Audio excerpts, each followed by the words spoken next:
जब शास्त्री जी ने प्रिया से कहा कि कुछ भी बिना कारण नहीं होता, तो उसने उनसे पूछा, राधा के जन्म लेने का क्या कारण था? और फिर अगर उन्होंने जन्म लिया तो फिर उन्हें कृष्ण से दूर क्यों होना पड़ा? राधा और कृष्ण कभी भी एक दूसरे से दूर नहीं थे। वो आंखें बंद करते तो एक दूसरे को अपने अंदर ही पाते। आंखें खोलते तो संसार की हर क्षय में उन्हें एक दूसरे की छवि दिखाई देती।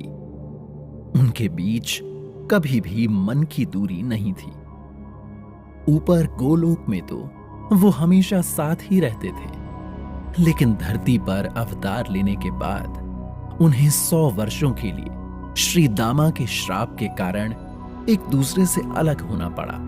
ये श्रीदामा कौन था और गोलोक क्या है? गोलोक श्री कृष्ण का धाम है, घर है जहां वो अपनी ग्रह स्वामिनी राधा रानी के साथ रहते हैं। गोलोक सभी लोकों में सबसे सर्वोच्च है। वहां कृष्ण और राधा के साथ और भी बहुत से देव और गौण देव रहते हैं। वाओ! आपने कहा वहाँ कृष्ण अपनी गृह स्वामिनी राधा रानी के साथ रहते थे, तो इसका मतलब राधा और कृष्ण का विवाह पहले से ही हो चुका था। जब दो लोगों के बीच प्रेम हो तो विवाह के बंधन की कोई आवश्यकता ही नहीं होती, और राधा और कृष्ण को तो इसकी तनिक भी आवश्यकता ही नहीं थी। वो तो स्वयं प्रेम का प्रतीक थे। लेकिन धरती पर अवतार लेने से पहले उनका विवाह हुआ था। क्यों हुआ था ये मैं बाद में बताऊंगा। पहले श्री दामा के श्राप के बारे में सुनो। ओके। एक बार गोलोक में राधा अपने शयन कक्ष में विश्राम कर रही थी। उनकी आंखें बंद थीं। तभी उनकी एक सखी भागती हुई उनके पास आई और बोली, राधा, राधा उठो! अरे राधा उठो, देखो कृष्ण क्या कर रहे हैं।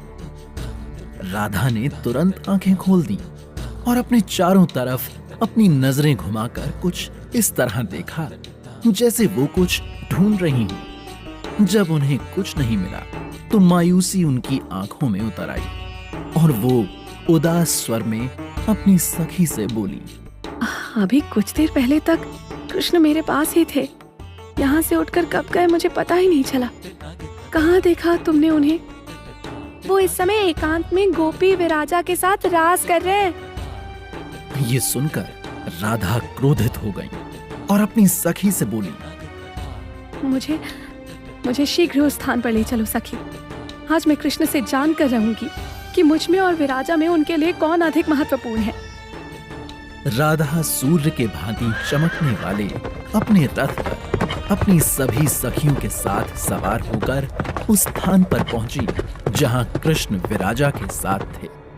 श्री दामा बहुत सारे अन्य गोपों के साथ उस स्थान की पहरेदारी कर रहा था। वो कृष्ण का बहुत बड़ा भक्त और समर्पित सेवक था। राधा ने उससे कहा, मुझे कृष्ण से मिलना है, जाने दो मुझे। क्षमा कीजिए देवी, लेकिन मैं आपको अभी अंदर नहीं जाने दे सकता। राधा को श्री दामा का यूं उनकी आज्ञा की अवज्ञा करना अच्छा नहीं लगा। इस बात ने उन्हें पहले से अधिक क्रोधित कर दिया। उन्होंने अपनी सखियों को आदेश दिया कि वो श्री दामा को उनके रास्ते से हटा दें। सखियों ने तुरंत उनकी आज्ञा का पालन करते हुए श्री दामा को हटाकर उनके लिए अंदर जाने का मार्ग बना दिया। बाहर का शोरगुल सुनकर श्री कृष्ण राधा के अंदर जाने से पहले ही वहां से जा चुके थे, और विराजा ने भी राधा के क्रोध के भय से खुद को एक धारा में परिवर्तित कर लिया था। राधा जब अंदर पहुंची तो उन्हें वहां कुछ नहीं मिला। वो मायूस होकर अपनी सखियों के साथ वापस अपने महल लौट आई। उनके जाने के बाद कृष्ण धारा बनी विराजा से दोबारा मिले और बोले, मैं तुम में अपनी कुछ शक्तियां प्रवाहित कर रहा हूं। तुम्हारी और मेरी शक्तियों के मिलन से तुम्हें 7 पुत्र होंगे। इसके पश्चात कृष्ण श्रीदामा के साथ राधा से मिलने उनके शयन कक्ष में गए। वो अभी द्वार पर ही खड़े थे कि राधा अंदर से बोली, मैं जानती हूं तुम मेरे लौट आने के बाद फिर से विराजा से मिले। कृष्ण, गोलोक में मेरे अतिरिक्त तुम्हारे कितनी ही गोपियों के साथ संबंध है। सिर्फ मैं ही तुम्हारा प्रेम नहीं हूं। जाओ, तुम उन्हीं के पास जाओ। अब से तुम्हें मेरी परवाह करने की कोई आवश्यकता नहीं है। मेरे भय से विराजा धारा में परिवर्तित हो गई। तुम वहीं पास में अपने रहने की व्यवस्था कर लो। तुमने एक दिव्य पुरुष होकर भी एक साधारण से मनुष्य वाला कार्य किया है। तुम यहां रहकर मुझे पीड़ा क्यों पहुंचा रहे हो? जाओ, मैं तुम्हारा चेहरा भी नहीं देखना चाहती। राधे, सब जानते हुए भी तुम ये सब कह रही हो। मेरा प्रथम कार्य ब्रह्मांड को सुचारू रूप से चलाने के लिए अलग अलग शक्तियों के साथ मिलकर नई नई रचनाएं करना है। और जो भी मैं रचता हूं उसमें सिर्फ तुम्हारा ही तो अंश होता है। मैं जो भी हूं तुमसे हूं। फिर ये ईर्ष्या कैसी? सब कुछ सिर्फ मेरा है। ऐसी इच्छा केवल वही रखते हैं जिनमें स्वयं को लेकर एक अहंकार होता है। और फिर जहां अहंकार होता है वहां प्रेम कहां होता है राधा? अब तुम्हें मेरे प्रेम पर भी शक है कृष्ण। जाओ, चले जाओ मुझे छोड़कर। नहीं करनी मुझे तुमसे कोई भी बात। कुछ भी ऐसा मत बोलो राधे जिसके लिए बाद में तुम्हें पछताना पड़े। कृष्ण के लाख समझाने के बावजूद राधा का क्रोध शांत नहीं हुआ। तब उनकी एक सखी ने कृष्ण को वहां से चले जाने को कहा और कुछ गोपियां कृष्ण का रास्ता रोके खड़ी रहीं। श्री दामा को ये सब कृष्ण का अपमान लगा। उसकी सहन करने की सीमा जब समाप्त हो गई तो वो राधा से बोला, माते, क्यों आप मेरे भगवान से इतने कठोर शब्दों में बात करके उनका अपमान कर रही हैं? उनसे ही पूरे ब्रह्मांड का अस्तित्व है। फिर आप क्यों इतनी छोटी सी बात पर उनको दरवाजे पर से ही लौट जाने को विवश कर रही हैं? वो चाहें तो तुम्हारी जैसी सैकड़ों कन्याओं की रचना पलक झपकते ही कर सकते हैं। अगर अब आपने उनको अपमानित करने के लिए एक और शब्द कहा तो मैं आपको श्राप दे दूंगा। राधा पहले से ही श्री दामा पर क्रोधित थी और अब उसके उनके व्यवहार पर प्रश्न करने से राधा का क्रोध श्री दामा पर फूट पड़ा। श्री दामा, तुम कौन होते हो मुझे ये बताने वाले कि मुझे क्या करना चाहिए क्या नहीं? तुम क्या मुझे श्राप दोगे? मैं तुम्हें श्राप देती हूँ कि तुम धरती पर एक राक्षस कुल में जन्म लोगे। तुमने अपने भगवान के प्रेम में मुझसे इस तरह से बात की। अब तुम्हें एक राक्षस बनकर ही अपने भगवान का त्याग करना होगा। इस पर श्री दामा भी चुप नहीं बैठा। उसने भी राधा को एक श्राप दिया। माते, आपका क्रोध एक साधारण मनुष्य की तरह ही है। इसलिए मैं आपको श्राप देता हूँ कि आप भी धरती पर जन्म लेंगी, जहां आप किसी और की पत्नी कहलाएंगी और वहां आपको मेरे प्रभु श्री कृष्ण से 100 वर्षों तक अलग भी रहना होगा। शास्त्री जी के खामोश होते ही प्रिया ने उनसे पूछा, लेकिन इस सब में राधा का क्या कसूर था? कोई भी अपने प्यार को किसी और के साथ बांट नहीं सकता। आप सही कह रही हैं, लेकिन राधा और कृष्ण साधारण मनुष्य नहीं थे। मतलब? जैसे कृष्ण ने कहा, वो इस पूरी कायनात के रचयिता हैं। राधा भी उनका ही तो हिस्सा है। थोड़ा विस्तार से बताइए ना शास्त्री जी। जब कुछ नहीं था तब भी कृष्ण मौजूद थे। अपने आसपास के खालीपन को भरने के लिए उन्होंने ब्रह्मांड की रचना की। सबसे पहले उन्होंने प्रकृति के 3 गुण सत्व, रजो, तमो की रचना की। इसके बाद 5 तत्व पृथ्वी, अग्नि, वायु, जल और आकाश का निर्माण किया। इसके बाद हमारी 5 इंद्रियों की बारी आई। फिर उन्होंने विष्णु, शिव और ब्रह्मा को रचा। फिर उनकी ऊर्जा और शक्ति से सरस्वती, लक्ष्मी, सावित्री और दुर्गा को आकार मिला। इस तरह और भी कई देव और गौण देव अस्तित्व में आए। माता लक्ष्मी भगवान विष्णु की अर्धांगिनी बनी, दुर्गा शिव की और सावित्री ब्रह्मा की। अपने लिए उन्होंने राधा को बनाया, जिसमें उन्होंने अपनी संपूर्ण शक्ति समाहित कर दी। राधा को उन्होंने अपनी जीवन वायु बना लिया। राधा के बिना कृष्ण का कोई वजूद नहीं। कृष्ण अगर जीवन रचते हैं तो राधा उसे जिंदा रखती हैं। जानती हैं आप कृष्ण की वो कौन सी शक्ति है जो उन्होंने राधा को सौंप दी? कौन सी? प्रेम की। सरस्वती को उन्होंने विद्या की शक्ति दी, लक्ष्मी को धन, वैभव और संपन्नता दी। वेद और दर्शन सावित्री के हिस्से आए और माया, ताकत, कुछ भी करने की क्षमता जैसी शक्तियां दुर्गा को मिली। लेकिन अपना सबसे महत्वपूर्ण गुण कृष्ण ने राधा को दिया।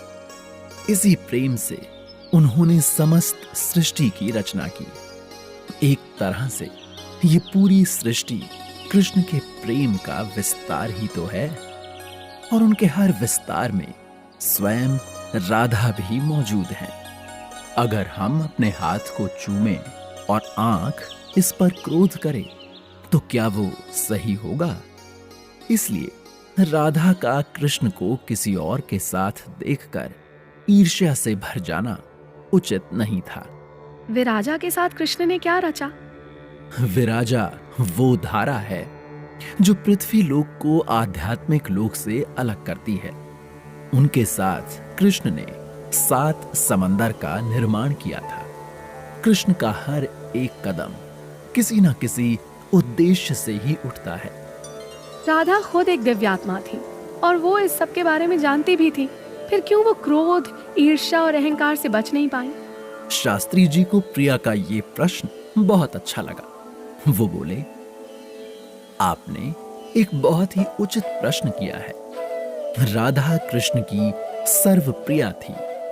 वो हमेशा उनसे कहते रहते थे कि मुझे कोई नियंत्रित कर सकता है तो वो सिर्फ राधा है। इसलिए राधा के मन में श्रेष्ठता और अहंकार का भाव उत्पन्न हुआ। उनसे ये सहन नहीं होता था कि कृष्ण उनके होते हुए किसी और के पास जाएं। हाँ, लेकिन वो तो खुद एक देवी थी ना, फिर वो इस भाव से मुक्त क्यों नहीं थी? हीरे को भी चमकने के लिए एक कठिन प्रक्रिया से गुजरना पड़ता है। पृथ्वी पर आकर कृष्ण से अलग रहकर उन्होंने प्रेम को पूर्ण रूप से हासिल किया। यहां उन्होंने स्वयं को संपूर्ण रूप से पहचाना। कृष्ण को पृथ्वी से बुराई का विनाश करने के लिए अवतार लेना ही था। राधा भी उनकी शक्ति बनकर उनके साथ ही पृथ्वी पर आती। इसलिए कृष्ण ने अपनी और राधा की जुदाई का यही समय चुना। लेकिन जब ये समय नजदीक आया तो राधा को अपनी गलती का एहसास हुआ और वो उनसे बोली, कृष्ण, मैं जानती हूँ मेरा वो व्यवहार अनुचित था, लेकिन तुम चाहो तो श्रीदामा के श्राप से मुझे मुक्त कर सकते हो। मैं तुमसे अलग होकर कैसे जीऊंगी? तुम्हारे बिना गोलोक में भी मेरे लिए कुछ नहीं, फिर किसी दूसरे लोक में मैं तुम्हारे बिना कैसे रह पाऊंगी? ये तुम्हें क्रोध करने से पहले सोचना चाहिए था राधा। क्रोध से केवल और केवल हमें सजा मिलती है। तुम मुझे सबसे प्रिय हो। क्या ये काफी नहीं तुम्हारे अंदर के अहंकार को खत्म करने के लिए? मुझसे अधिक तुम्हें कोई प्रेम नहीं कर सकता कृष्ण। क्या तुम मेरे बिना रह पाओगे? मैं तुम्हारी इस बात से पूरी तरह सहमत हूं राधा, लेकिन इस बात को गर्व से कहना भी एक तरह का अहंकार ही है। मुझसे अलग रहकर तुम्हारे अंदर का ये अहंकार और श्रेष्ठता का भाव खत्म हो जाएगा। तुम प्रेम को पूर्ण रूप से पालोगी। तब तुम मनुष्यों के लिए प्रेम, भक्ति और समर्पण का उदाहरण प्रस्तुत करोगी। हमारे वापस लौट जाने के बाद भी लोग मुझसे पहले तुम्हारा नाम लेंगे। कृष्ण की बातों से राधा को लगा कि कृष्ण पृथ्वी पर कभी उनसे नहीं मिलेंगे, इसलिए उन्होंने कृष्ण के सामने एक शर्त रखी। ठीक है, जैसा तुम कहोगे मैं वैसा ही करूंगी, लेकिन मेरी एक शर्त है। क्या? मैं पृथ्वी पर आंख खोलते ही सबसे पहले तुम्हें देखना चाहती हूँ।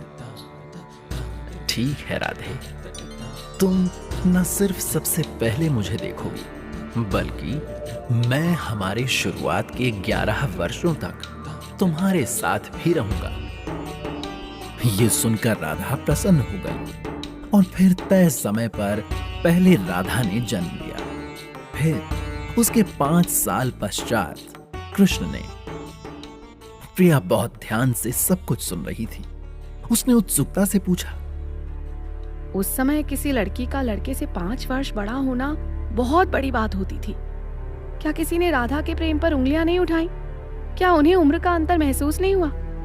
और फिर वो मात्र अपने साथ के 11 वर्षों में कैसे एक दूसरे से प्रेम में पड़े? उन्हें प्रेम में पड़ने की आवश्यकता ही नहीं थी। वो तो पहले से ही एक दूसरे के प्रेम में थे। और उम्र तो शरीर की होती है। अपनी चेतना से वो दोनों गोलोक के राधा कृष्ण ही थे। वाओ, जितना दोनों के बारे में जानूं उतना ही और जानने की इच्छा होने लगती है। एक बात मुझे समझ नहीं आ रही है शास्त्री जी। राधा कृष्ण से 5 वर्ष पूर्व पैदा हुई, तो फिर उन्होंने सबसे पहले कृष्ण को कैसे देखा? 5 वर्ष तक राधा न अपनी चेतना में थी और ना ही उन्होंने अपनी आंखें खोली थीं।